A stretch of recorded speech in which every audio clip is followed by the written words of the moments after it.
आदाब दोस्तों, जॉन एलिया साहब का एक बहुत ही मुख्तसर सा वीडियो है। उसको पहले आप देखें कि वो क्या फरमा रहे हैं। कि जो भी हो तुम पर मोतरिज, उसको यही जवाब दो, आप बहुत शरीफ हैं, आपने क्या नहीं किया। तो जैसा कि आपने देखा, उन्होंने इसमें एक लफ्ज इस्तेमाल किया, मोतरिज। तो मोतरिज के मानी होते हैं एतराज करने वाला।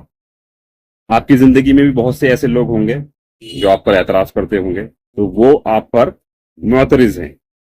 जैसे कि कहा जाए कि वो शख्स हर बात पर मुअतरिज होता है, उसे किसी चीज में खुशी नहीं मिलती। यानी कोई भी बात आप उसके सामने करें, कोई भी काम हो, तो हर काम पे उसको एतराज ही करना है। तो बहरहाल एतराज करने वाले शख्स को मुअतरिज कहते हैं। तो जॉन एलिया साहब इसमें कह रहे हैं कि जो भी हो तुम पे मुअतरिज, यानी अगर कोई तुम पे एतराज करने वाला है, एतराज करता है, तो उसको यही जवाब दो कि मियाँ आप बड़े शरीफ हैं, आपने तो कुछ नहीं किया। मतलब एक तंजिया जवाब है। तो इस तरह से लफ्ज मुअतरिज जो है इस्तेमाल होता है और उसके मानी है एतराज करने वाला।